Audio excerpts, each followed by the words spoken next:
we are looking at the O-level concept, the last topic on ecosystems. And by the end of this lesson, you should be able to explain the term ecosystem. You should be able to list the components of an ecosystem. As you know, biology has many branches. There are different branches in biology because biology is the study of living organisms. And the component or the branch of biology that we are dealing with right now is ecology. The branch of biology we are dealing right now with is ecology, which involves the study of the interactions of living organisms and their environment. It involves the study of the interaction of living organisms in an environment as well as their physical environment. That is ecology. You can also have cytology, whereby you are looking at cells, functions of different cells. You can also have microbiology, where you are studying the microorganisms such as the bacteria, the fungi. When you are getting into deeper details with that one, you will not be doing what we refer to as microbiology. When you look at botany, you are dealing with plants. Zoology, you are dealing with animals. So right now, we are looking at ecology. We want to see the interrelationships which exist between the different organisms that we find within a particular environment together with the physical environment. What do we mean when we look at the environment? An environment is basically the community of plants and animals in an area together with the physical features. That is what we refer to as the environment. Then within that environment, there is an area where a particular organism is going to live, survive, and reproduce. That specific place is known as the organism's habitat.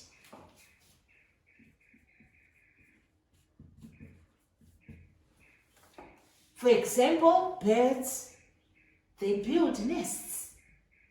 So that nest is their habitat. They lay eggs in the nest. The eggs hatch to give the nestlings. That is what my grade 7 son told me, that the young ones of a bird, they are called nestlings. So let's check that one out. So when the birds go out to search for food, they always come back to their particular nest. They don't go to any other bird's nest. They go to their own nest because that is their habitat. The same with you. Our habitat is our home. When you go out, you go to school, you go out to play, you go to the shops. But at the end of the day, you always come back home because that is your habitat and you are quite safe. You always feel safe when you are in your habitat. So that is the special place an organism lives, survives, reproduces. So what is an ecosystem? An ecosystem, when you now look at an ecosystem, you're now looking at the interdependence. An ecosystem is the interdependence of living organisms with their physical environment. The interdependence of living organisms with their physical environment. Examples of ecosystems include the garden. Your vegetable garden out there is a special ecosystem. The pond is a special ecosystem. Your swimming pool is going to be another ecosystem. The lake, the river, the forest. That industrial site is an ecosystem. So I'm sure you can appreciate the fact that ecosystems, they're going to vary in size, and the biological communities in each ecosystem is going to be different from that of another ecosystem. The biological communities, these are the living organisms that you are going to find in your swimming pool, are definitely going to be different from those which are in the pond, a natural pond. So we are going to see how those differences arise, because the ecosystem, there's now going to be one which is going to be natural, another one which is going to be artificial. Okay, let's move on. So we now know what an ecosystem is. Let's now list the components of an ecosystem.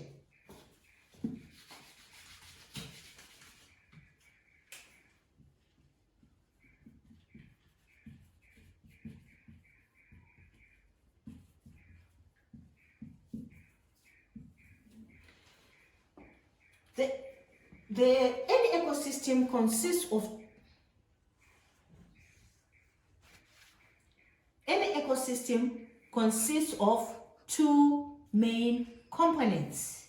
The living part, it is a living component which is called the biological component. And the biological component can also be referred to as the biotic component, and it is a non-living. This one is living, the other one is non-living, which are the physical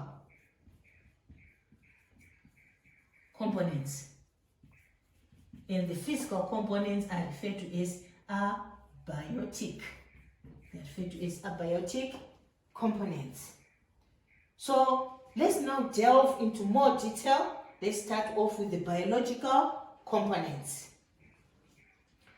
Biological components are divided into producers,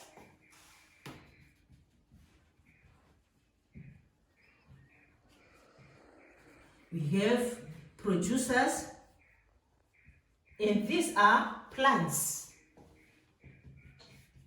which can make their own food by a process called photosynthesis. You are now well versed with that term by now.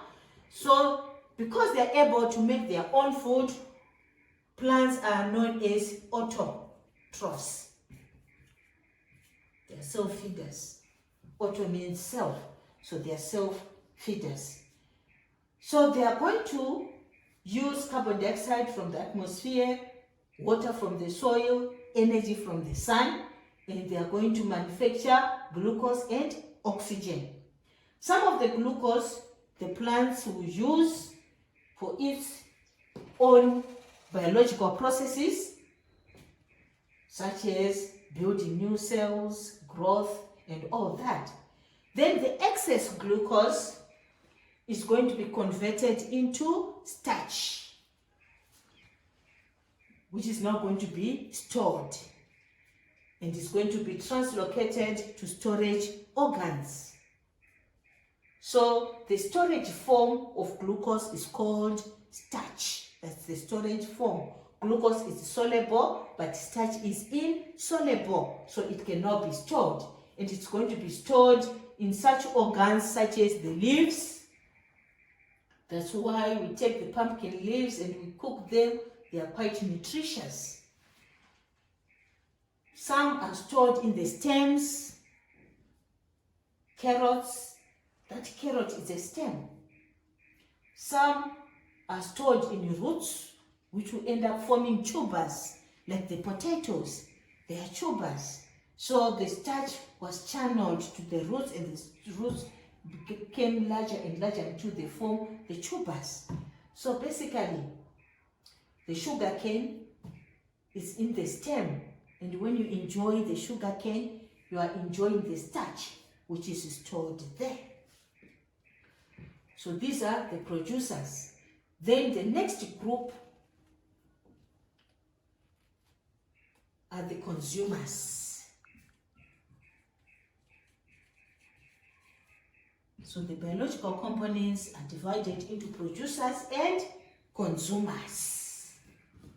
Let's now move with the consumers. Why are they called consumers? These ones, to consume is basically to eat something. So these organisms, they cannot make their own food. They cannot make their own food. As a result, they are known as heterotrophs. They're heterotrophs. So they feed on other organisms in order to get food. So even if you stay out there in the sun all day long, you always come back inside demanding for food, because staying in the sun was of no good. If you were trying to make your own food, you cannot. You need to feed on other organisms.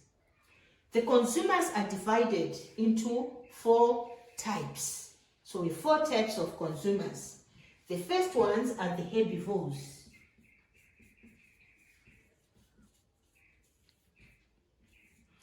Herbivores, they feed on plants, the seeds, the leaves. They are basically feeding on plants. The roots, they are still plants. So these ones are called primary consumers. These are the first ones that get the energy from the plants. So they are known as primary consumers. The first consumers of producers. Examples of our herbivores include locusts, snails, the bug, the mice, which you find out there in the field. Don't confuse the mice with the rats in your homes. They are completely different. The giraffe, the goat out there, the sheep, they are all herbivores. And our herbivores can be browsers. When they are browsers, they are feeding on the leaves, the seeds. They don't feed on the grass. And we can also have grazers. These ones, they now mostly feed on the grass. But we can also have herbivores, which are both browsers and grazers. Then the second type of consumers are the carnivores.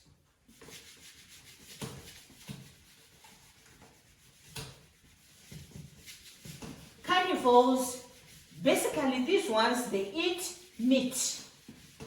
They are meat consumers. Carnivores eat meat.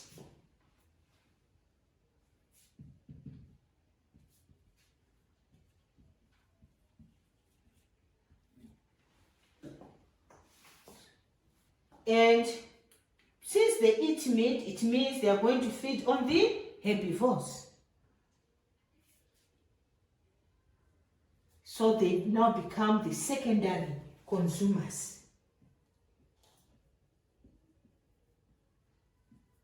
Or they can also become tertiary consumers when they feed on the primary, on the secondary. They can now become tertiary consumers after they feed on the secondary. The group of carnivores is also divided into 2. We have animals such as the lion, the cheetah, the leopard. These ones, they are known as predators. Predators. Predators are animals which must hunt and catch their own prey. They have to go out there, hunt and catch their own prey, and they must eat the meat while it is still warm. But we also have another set of carnivores. These ones, they feed on dead animals. So they have to wait for the predators to do the killing. They feed first.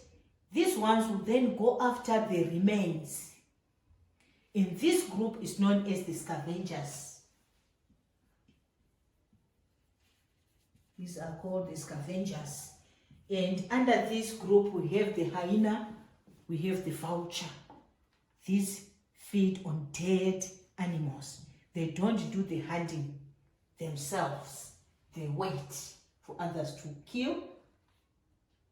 They feed and then they go after the leftovers. The scavengers are important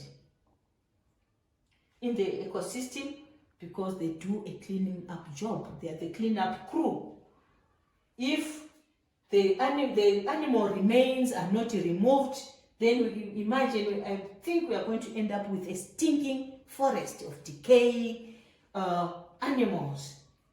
The remains of those animals which were killed, which were not completely consumed by the predators. So the scavengers, they do the cleaning up job. So that is their importance in the ecosystem. Then we also have the omnivores.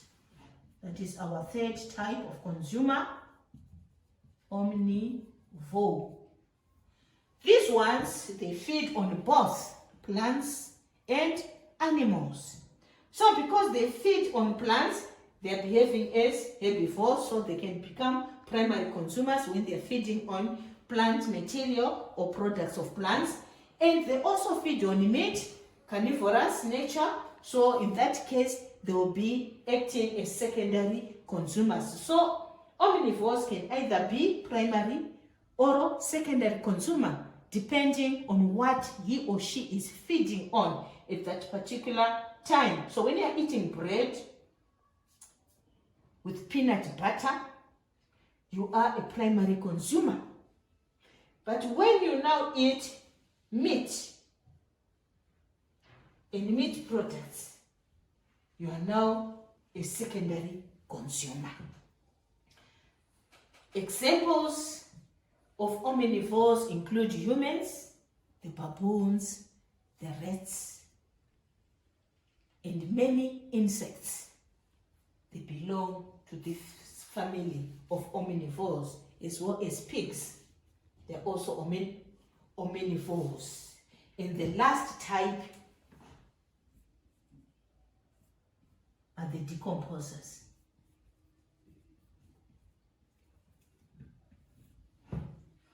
Decomposers are mostly microorganisms, which are very small and you cannot see them with your naked eye.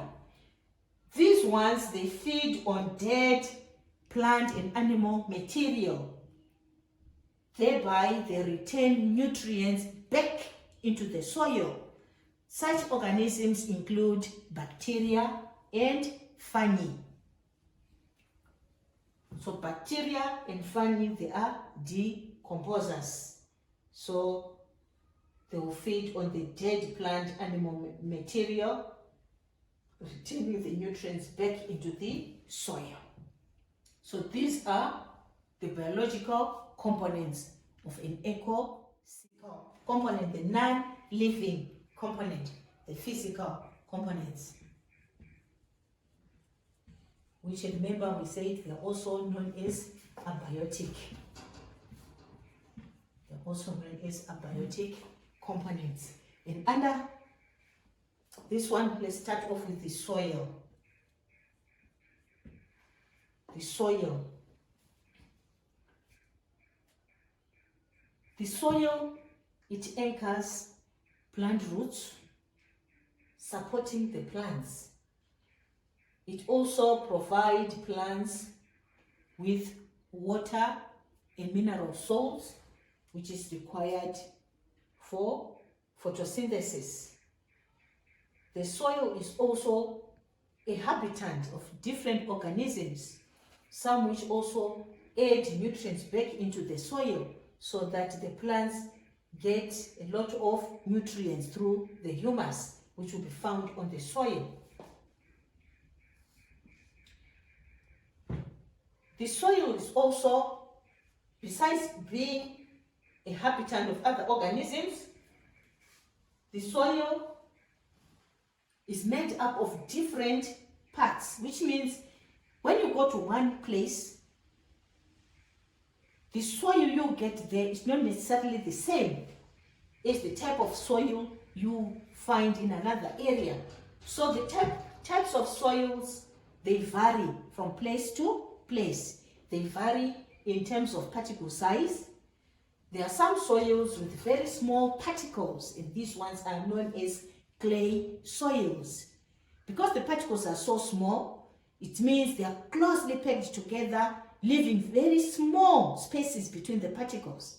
Such soils have poor water drainage, poor aeration, but they have high water holding capacity, which means if water is placed there, it will remain on top for long periods. The swampy areas are such examples where there are clay soils. And that type of soil has its own plant and animal life, which is able to survive in that type of soil. Rice is grown in such soils. It does very well because there will be a lot of water. Okay, but some soil is made up of large particles, the sandy soils. So because the particles are large, it means there are large spaces between the particles. So they have very good water drainage. They are very well aerated, but they are very poor at retaining water. Water retention is very poor in such soils. It also means because water moves very fast through these soils, it means leaching, that is the loss of nutrients, when the nutrients are being washed to deeper, lower levels, and the levels are inaccessible by the plant roots. Leaching is also a characteristic of such soils, which means such soils cannot maintain fertility. The nutrients are washed away in such soils, but there are also some plants which do very well in those soils. Then we have soils with intermediate particles or a mixture of these ones, the loam soils or loam soils. The loam soils have very good water retention ability, they are very well aerated, they also have very good drainage, and they are very fertile. So again, these soils have their own unique plants, animals which are able to survive in those soils. Soils also differ in their pH, alkalinity, acidic levels. There are plants which do very well in acidic soils, but there are others which do well under alkaline or less acidic conditions. So the pH will also affect the plant life as well as the animal life that will then live in those areas. Then the mineral content of soils also differ from place to place. So if you are eating certain foods in search of certain essential mineral elements, it's very important to know where the food was grown, because that will affect the mineral content of that particular crop. It's not all maize that will contain the manganese that you need. Small amounts, they are going to be very small amounts. So the regions where the plants were grown has an effect on that. So that is our soil. The next component is water. Water is a very important abiotic factor. Humans, of the body fluids that's present in humans, about 90% is water. Why so much water? Water is needed to keep the cells turgid. Water is required because it is the medium in which all chemical reactions are going to occur. Water is also a habitat of some organisms, such as fish. Then water is also needed as a raw material during photosynthesis. So that is water. The other component is humidity.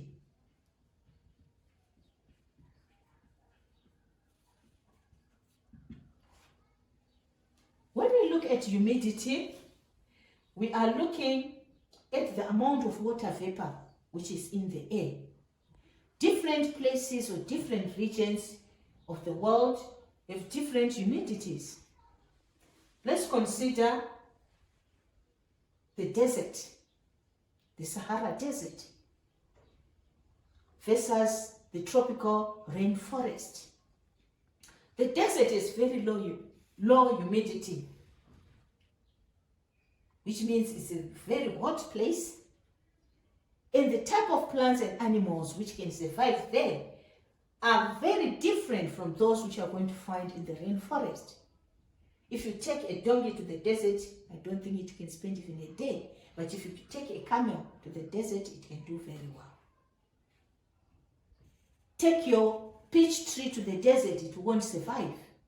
But in the desert, there are special plants, the cactus, which have very fleshy stems and needle-shaped leaves, which reduces transpiration, that is water loss from the plant.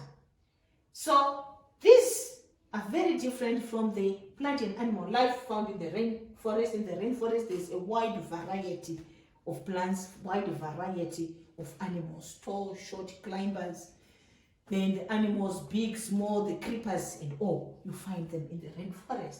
The insects, all are there, simply because these areas have different humidities. So the plant life, animal life there are different. Then the other factor is light. The sun provides light to the earth, and the light then provides energy, which is going to be passed through, or this energy from the sun will flow through the ecosystem. So the ultimate source of energy in any ecosystem is the sun. That is the reason why some people in ancient times, they used to worship the sun. The Egyptians, they had a sun god, because they recognized that without the sun, there's no energy. And if there's no energy, there's no life. So the light from the sun is the one that provides the ecosystem with the energy which is required to drive that ecosystem. Light intensity is going to affect photosynthesis, because light is needed for photosynthesis, which is the process where the energy from the sun is converted into chemical energy. So there's going to be energy conversions which are taking place from solar energy to chemical energy, and the chemical energy then flows from the plants to the animals. So photosynthesis is going to be affected by light intensity, as well as transpiration, which is water loss. It's also affected by light intensity, because light intensity controls the opening and closing of the stomata, which are small pores on the leaves, which must open and close in order for gaseous exchange to occur. But as gaseous exchange occurs, water is also lost from the plant. And the amount of light an region receives will now depend on the season.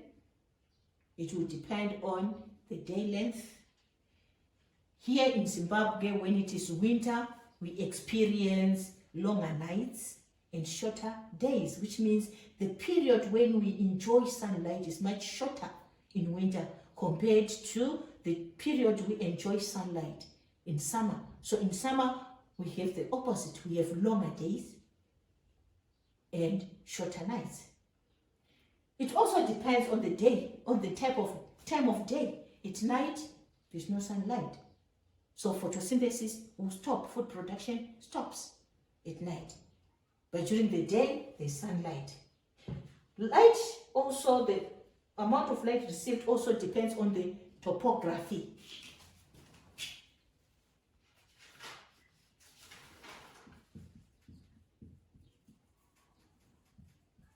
When you look at topography, we are looking at the lay of the land, that is the shape of the land, or the forms, the features which are there, the mountains, the heights above sea level. When you consider all those factors, we are talking about topographical features.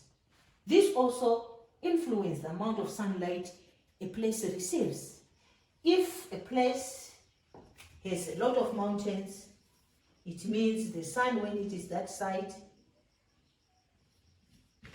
this area will be in shadow, but that one will be enjoying sunlight. But when the sun is now setting, this will not be in shadow, this will be enjoying sunlight. But if there are no mountains, it means the whole place enjoys sunlight from day set up to sunset.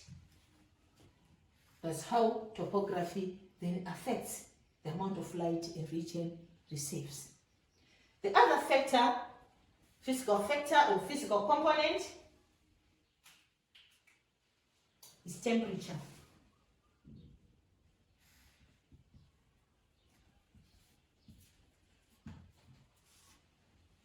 Temperature and temperature changes are also important abiotic factors.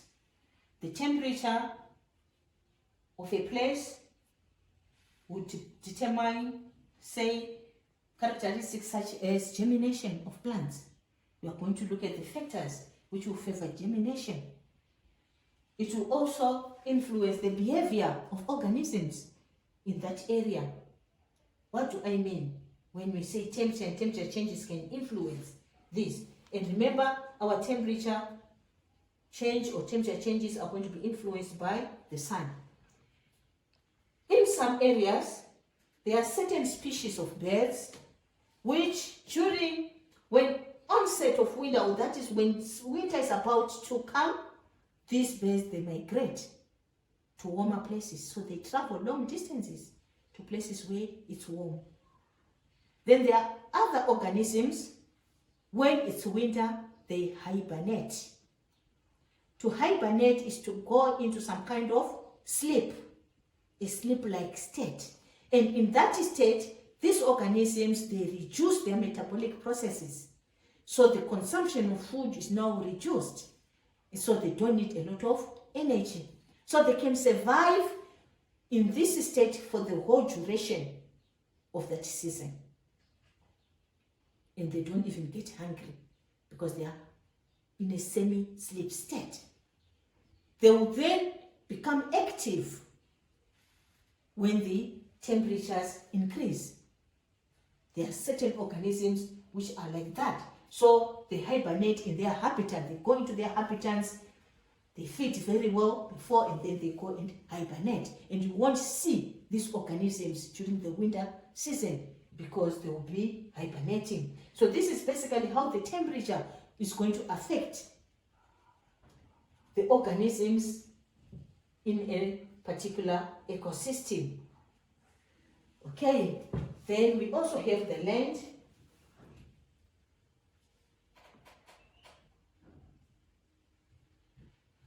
When we talk about the land, we are again going back to the topographical features.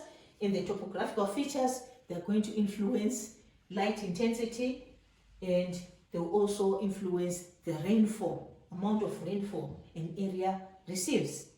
And light intensity and the amount of rain a particular area receives will also have an effect on the plant life and animal life that is going to be found in those areas.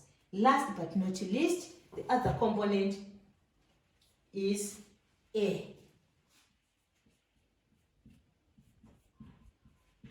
Air is that mixture of gases which surrounds us, and it's a mixture of gases.